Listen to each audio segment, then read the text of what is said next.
Jake Mitchell had always lived by a simple philosophy: live and let live. His farm, a sprawling piece of land that had been in his family for generations, was more than just a livelihood, it was a legacy, a testament to the hard work and resilience of his ancestors. Waking up every morning to the sight of golden fields, the scent of fresh earth, and the sounds of his animals was all the peace he needed. That peace, however, was about to be shattered by a force far more persistent than any drought or storm: Karen Whitmore.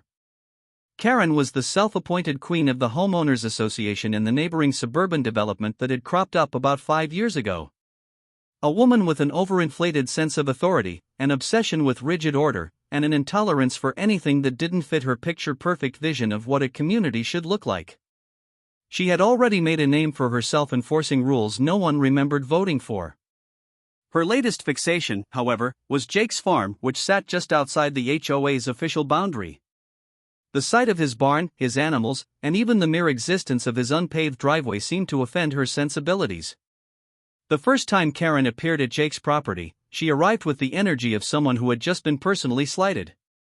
Dressed in an immaculate beige pantsuit, with a clipboard clutched to her chest, she marched up to his porch with the determination of a woman who had spent her entire life getting what she wanted through sheer force of will.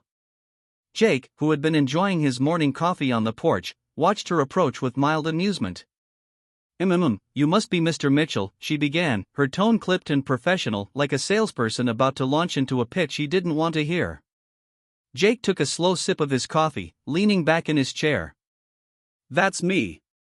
I'm Karen Whitmore, president of the Crestwood Estates Homeowners Association.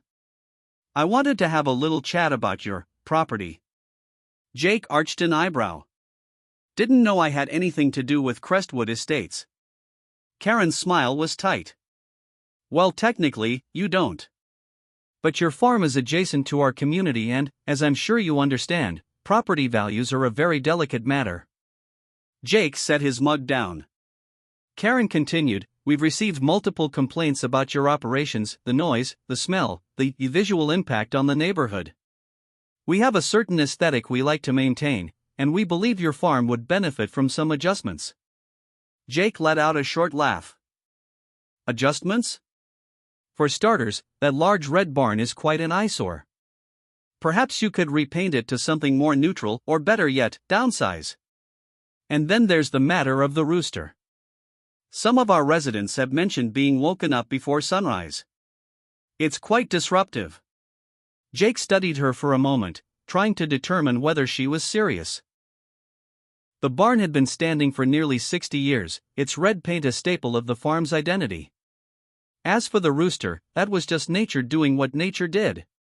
"So let me get this straight," he said finally, rubbing his chin. "You want me to change the color of my barn and somehow convince a rooster to hit the snooze button, because your residents don't like the sound of the countryside?"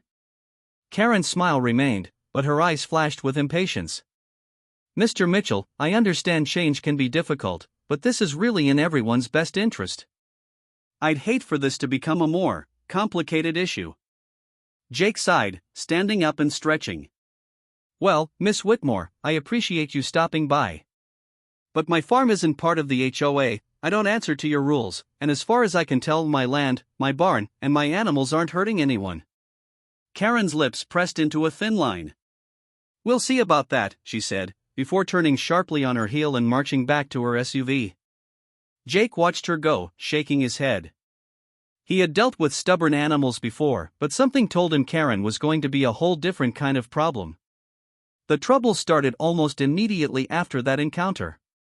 First came the letters, formal notices on HOA letterhead demanding that he comply with neighborhood standards, despite the fact that his farm was outside their jurisdiction. Then came the complaints. Calls to the county about supposed code violations, none of which held any legal weight. Jake dismissed them at first, but when Karen showed up again, flanked by two equally self-important HOA board members, he knew she wasn't going to let it go.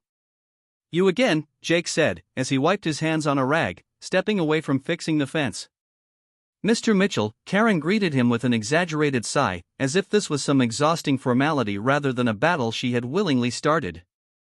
"I was hoping we could handle this civilly, but you continue to ignore our requests." Jake crossed his arms. "That's because your requests are ridiculous." Karen ignored his response and handed him another document. As per HOA regulations. I'm not in your HOA, Jake interrupted, waving the paper back at her. As per HOA regulations, she repeated, her voice tightening, all properties within visual range of Crestwood Estates must adhere to community aesthetic guidelines. We are prepared to take further action if necessary. Jake chuckled, shaking his head. Lady, you're not my landlord. You don't have any authority here. Karen's expression didn't falter, but one of the board members, a wiry man with thick-rimmed glasses, interjected. We have been in contact with county officials regarding zoning laws. If your farm is found to be in violation of certain regulations, you may be subject to fines. Jake's amusement faded slightly. He knew his farm was in perfect compliance with agricultural zoning, but he also knew people like Karen were relentless. They dig and dig, looking for any excuse to make his life miserable. Well, you go ahead and do what you have to do, he said, stepping closer, but if you or anyone from your HOA so much as steps foot on my land again, I'll be calling the sheriff for trespassing. Karen's expression finally cracked, a flicker of frustration crossing her face before she masked it again. You're making this more difficult than it needs to be. No, Jake said, his voice steady. I think you are. With that, he turned his back on her and walked away, leaving her and her lackeys standing there. He could almost hear her teeth grinding as she huffed and stormed back to her car. That should have been the end of it. But as Jake would soon learn, Karen wasn't the type to take no for an answer. She had declared war. And she wasn't backing down. The first sign that Karen was escalating things came in the form of an official-looking envelope slipped into Jake's mailbox under the cover of darkness. He found it early the next morning while grabbing the mail, the HOA logo stamped smugly in the top left corner. He smirked. They really thought a few fancy words on letterhead were going to scare him. Inside, the letter outlined a list of violations his farm was allegedly committing, each more ridiculous than the last. Unapproved exterior color, red barn clashes with neighborhood aesthetics. Excessive noise pollution, rooster crowing before 8 a.m. Unauthorized livestock, goats, cows, and chickens are not allowed within community guidelines. The kicker, a demand that he cease and desist all non-compliant activities within 7 days, or face legal action. Jake burst out laughing right there on his porch, nearly spilling his coffee. The audacity was impressive. He wasn't even part of the HOA, they had no legal grounds to dictate a single thing on his property. But the fact that they were willing to put this nonsense in writing meant one thing: Karen wasn't giving up. Instead of replying, Jake took the letter inside, tacked it onto his fridge like a trophy, and went about his day. But that was just the beginning. The next escalation came in the form of county inspectors. Apparently, someone wonder who had filed multiple complaints about health hazards on his farm. Over the next week, Jake received visits from the county health department, the zoning commission, and even animal welfare services. Each time, they arrived with serious expressions, clipboards in hand, only to leave utterly baffled when they found nothing wrong. The health department official, an older man named Roger, gave Jake a tired look as he scanned the perfectly maintained animal pens. Son, I don't know who you pissed off, but they've got us running in circles. This is the cleanest farm I've inspected in months. Jake chuckled. Wouldn't happen to be a certain HOA president sending you, would it? Roger sighed. I can't say officially, but off the record? Yeah. Her name's on every complaint. They shook hands, and Roger left, grumbling about entitled busybodies with too much time on their hands. But Karen wasn't done. Within days, handwritten complaints started appearing in his mailbox and signed, of course, but written in the same aggressive, passive-aggressive style Karen was so fond of. Your farm smell is making our property values plummet. Please be considerate of your neighbors. The sight of farm animals is distressing to young children. Consider fencing them off from public view. A well-kept lawn is a sign of respect. Mow the fields or expect further action. Jake was starting to get genuinely impressed by the sheer pettiness on display. Then things took a turn. One afternoon, while working on repairing a section of his old wooden fence, Jake heard the unmistakable sound of a chainsaw roaring to life. The noise wasn't coming from his property, but from the HOA side near the boundary.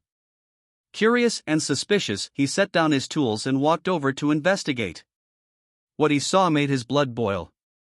A group of HOA hired workers were putting up a fence on his land. Not just any fence, but a high, ugly, steel-gray structure designed to block off the view of his farm. They were cutting through a section of his property line to install it, acting as if they owned the land. And who was supervising, with a smug look on her face? Karen. Clipboard in hand, nodding approvingly. Jake strode up, voice like steel. "What the hell do you think you're doing?" Karen turned, her expression the perfect blend of fake surprise and feigned politeness. "Oh, Mr. Mitchell. Just implementing some community improvements. This new privacy fence will help protect the visual harmony of Crestwood Estates." Jake gestured at the workers, who had the decency to at least look uncomfortable. "This fence is on my land." Karen's smile didn't falter. "Well, that's debatable. You see, the community has reviewed older survey maps, and we believe the original property lines were drawn incorrectly. Since your farm borders our neighborhood, it's in everyone's best interest to adjust accordingly." Jake's fingers curled into fists. They were literally trying to steal his land. "You believe the property lines were incorrect," he repeated, voice dangerously calm. "Yes," Karen said smoothly. "And until we receive further clarification, we're proceeding with this improvement project." Jake took a slow, deliberate step forward, locking eyes with the workers. "You boys got a permit for this?" One of them hesitated before muttering, HOA told us they had all the legal permissions." Jake smirked. "They don't. And if you don't pack up and leave in the next 5 minutes, you're trespassing, which means I'll be calling the sheriff, and you'll be the ones in legal trouble." That did it. The workers exchanged nervous glances before one of them shut off the chainsaw. They started gathering their equipment.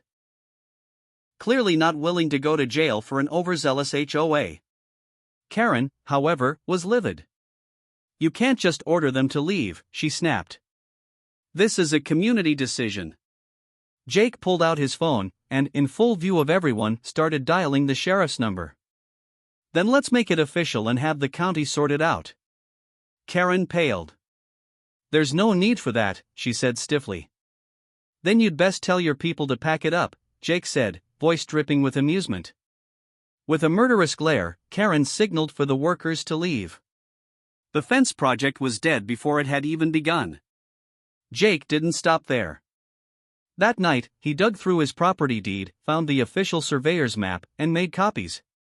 The next morning, he sent it, along with a formal cease and desist letter, directly to the HOA board, making it clear that if anyone from the HOA so much as set foot on his land again, he would press trespassing charges. For a few days, it seemed like Karen had finally backed off. Then the HOA's next move came. A week later, Jake woke up to find a massive for sale sign planted on his property. It was positioned near the road, looking as if his farm was suddenly on the market. Beneath it, a second sign read, "Under negotiation, coming soon, Crestwood Estates."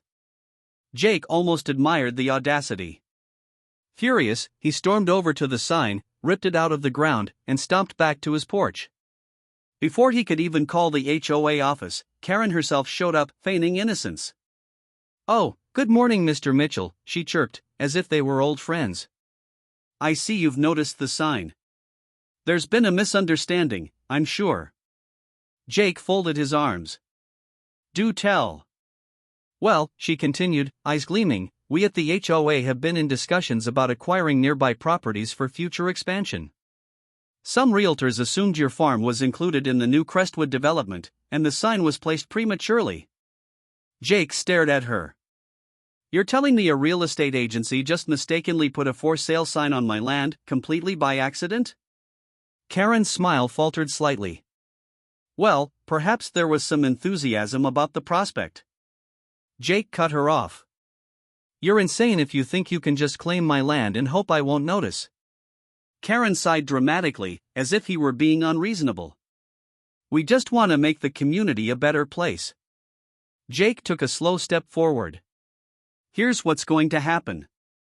You're going to call whoever put this sign up and tell them to never set foot on my property again. Because if I see another one, I won't be tearing it down. I'll be suing the entire HOA for fraud." Karen puffed. "Now, Mr. Mitchell, let's not be hasty." Jake pulled out his phone. "I can also get the county involved, if you'd like." Karen's lips pressed into a thin line. With an angry huff, she spun on her heel and stormed off. Jake watched her go, shaking his head. She wasn't done, he knew it. But neither was he. Karen was relentless. If she couldn't force Jake to comply through legal intimidation, complaints, or blatant land theft, she'd find other ways to make his life miserable. But what she hadn't counted on was that Jake wasn't the kind of man to roll over and take it. He wasn't just going to fight back, he was going to make sure Karen regretted every step she took against him. The first thing he did was get ahead of her tactics. He went to the county records office and pulled every single document related to his farm deeds, zoning approvals, land use permits, everything. He made copies and kept them on hand, ready to shove legal proof into Karen's face the next time she tried anything underhanded. Then Jake went on the offensive. He called up Sheriff Tom Caldwell, an old family friend, and filled him in on the whole situation. Tom already knew about the bogus complaints, but hadn't realized how far Karen was pushing things. "You're telling me she tried putting up a fence on your land and then slapped a for sale sign on it," the sheriff said, incredulous. "Yep," Jake replied. "And I have proof." Tom sighed. "All right. You let me know if she steps a toe out of line again. The next time she or her people trespass, I'll make sure they get the message loud and clear." With that backup secured, Jake turned his attention to making Karen's life as miserable as she was making his. First came the petty revenge. Karen had complained about his rooster. Fine, Jake decided to add more. He bought 3 new roosters and set up a perfectly legal but obnoxiously loud morning routine. Every morning at 5 a.m. sharp, the chorus of crowing would start, carrying all the way into Crestwood Estates. Then he planted sunflowers. Karen had once complained that his fields were an eyesore compared to the manicured lawns of the HOA. So Jake went all in. He planted an entire field of bright yellow sunflowers directly along the property line. Now, instead of looking at ugly farmland, the HOA had to deal with a towering wall of flowers blocking their pristine view. But the real fun came when he got the town involved. Jake had a friend, Mason, who ran the local farmers market. Together, they came up with an idea: why not host a weekly farm event on Jake's land? It would be perfectly legal, and best of all, it would be loud. That next weekend, Jake put up flyers. Farmers Fun Day, free entry.